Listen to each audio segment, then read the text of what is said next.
పేటలో రజనమ్మకు పేట రాప్ తప్పడం లేదా?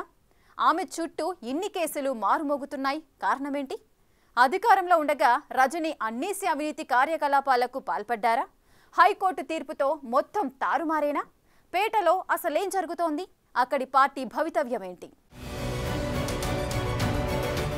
గెలిచిన తొలిసారే ఎమ్మెల్యే, ఆపై మంత్రి పదవి కూడా కొట్టేసిన రజనికి సడన్ స్టార్ గా పేరుంది. ఎంత తక్కువ కాలంలో ఎదిగారు, అంతే తక్కువ కాలంలో ఆమెపై అనేక రాజకీయ ఆరోపణలు. ఉన్న చోటు వదిలి గుంటూరు వెస్ట్ కి తట్టాబుట్టా సర్దుకెళ్ళింది ఇందుకేనంటారు. అక్కడేదైనా గెలిచారా అంటే అదీ లేదు. వెళ్లినంత సేపు కూడా ఉండలేకపోయారు. ఆ వెంటనే రిటర్న్ అయిపోయారు. సరే, ఇలాగైనా పేటలో ఏ పోరు లేకుండా ప్రశాంతంగా ఉన్నారా అంటే అదీ లేదు. ఆ ఆశ కూడా అడియాసలైపోతున్నాయట రజనీ మేడం గారికి.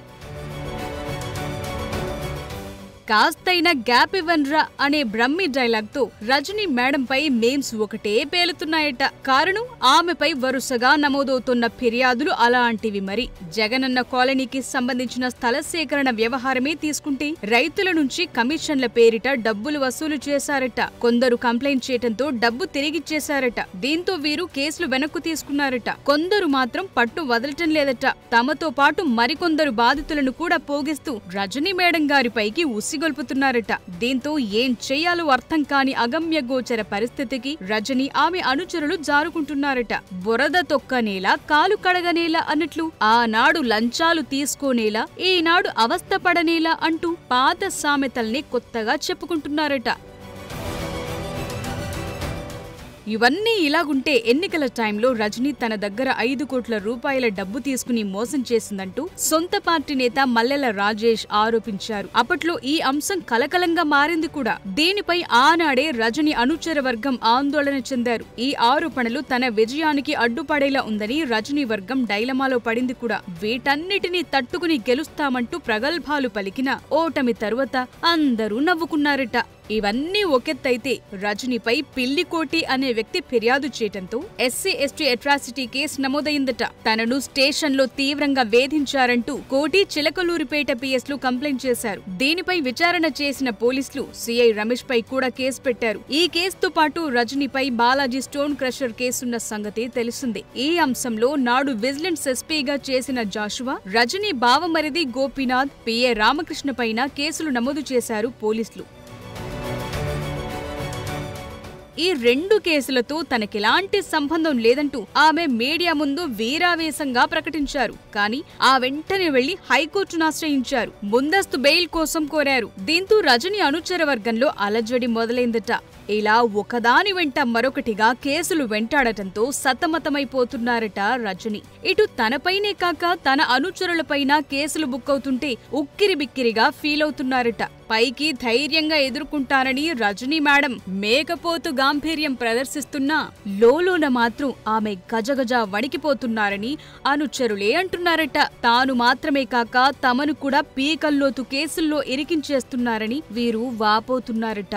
ఆనాడు ఆమె చెప్పినట్టల్లా చేటుమే తమకు చేటు తెచ్చిందని వీరు తీవ్ర ఆందోళన వ్యక్తం చేస్తున్నారట.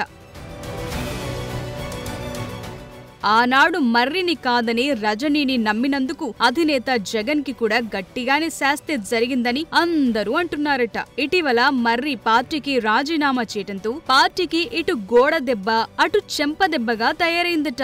ఇటు తనను నమ్ముకున్న వారిని, అటు పార్టీనే నమ్ముకున్న వారికి రజనీ తీరని నష్టం కలుగచేస్తున్నట్టు మాట్లాడుకుంటున్నారట. దీంతో ఈ ప్రాంతంలో ఫ్యాన్ పార్టీ రెక్కలు ఒక్కొక్కటిగా విరిగిపోతున్నాయన్న శబ్దం వినిపిస్తోందట. ప్రస్తుతం రజనీ ఆమె అనుచరగణం హైకోర్టులో 2 కేసుల్లో ఎలాంటి తీర్పు రాబోతోంది అన్న ఉత్కంఠగా ఎదురుచూస్తున్నారట.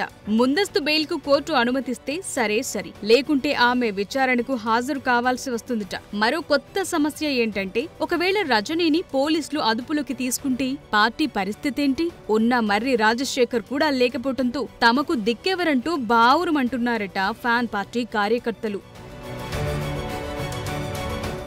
రజనీ మేడం లేకుంటే పోయారు. ఆమె ప్రధాన అనుచరులైన తమకు అండగా ఉంటారా అని చూస్తే పిఏ రామకృష్ణ అజ్ఞాతంలోకి వెళ్లారట. ఇక మరిది గోపీనాథ్ విదేశాలకు చెక్కేశారట. దీంతో సగటు కార్యకర్తకు దిక్కేది అన్న ప్రశ్న తలెత్తుతోందట. లేటెస్ట్ గా రజనీపై చర్యలు తీసుకోవాలంటూ నవతరం పార్టీ నేత కంప్లైంట్ చేశారు. తమ పార్టీ కార్యాలయంపై దాడి చేసి తనపై హత్యాయత్నం చేశారని ఆమె నర్సారావుపేట డీఎస్పీకి ఫిర్యాదు చేశారు. అప్పట్లో అధికారంలో ఉండగా ఆమెపై ఎలాంటి చర్య తీసుకోలేకపోయారని, కనీసం ఇప్పుడైనా మాజీ మంత్రిపై చర్యలు తీసుకోవాలని ఈ పార్టీ నేత డిమాండ్ చేస్తున్నారట. స్టోన్ క్రషర్ యజమాని బెదిరింపు కేసులో ముందస్తు బెయిల్ పిటిషన్ వేసిన రజనీకి మరోమారు చుక్కెదురైనట్టు తెలుస్తోంది. ఇదే కేసులో రజనీ పిఏ రామకృష్ణ, మరిది గోపి బెయిల్ పిటిషన్ దాఖలు చేశారు. అన్ని పిటిషన్లు కలిపి విచారించాలని కోర్టును కోరారు రజనీ లాయర్. అయితే తదుపరి విచారణ శుక్రవారానికి వాయిదా వేసింది కోర్టు. ఏది ఏమైనా ఈ కోర్టు తీర్పుతో పేట రాజకీయాల్లో పెను మార్పులు వచ్చే అవకాశం ఉన్నట్టు తెలుస్తోంది. మొత్తం మీద పేటలో ఇన్నాళ్లు అధికారం చెలాయించిన ఈ మాజీ మంత్రికి ప్రస్తుతం పేటారాప్ అవుతోందన్న కామెంట్లు వినిపిస్తున్నాయి. మరి చూడాలి రజనీ భవితవ్యమేంటో, ఆమె ప్రాతినిధ్యం వహిస్తున్న పార్టీ ఫ్యూచర్ ఏంటో అంటున్నారు పేటవాసులు.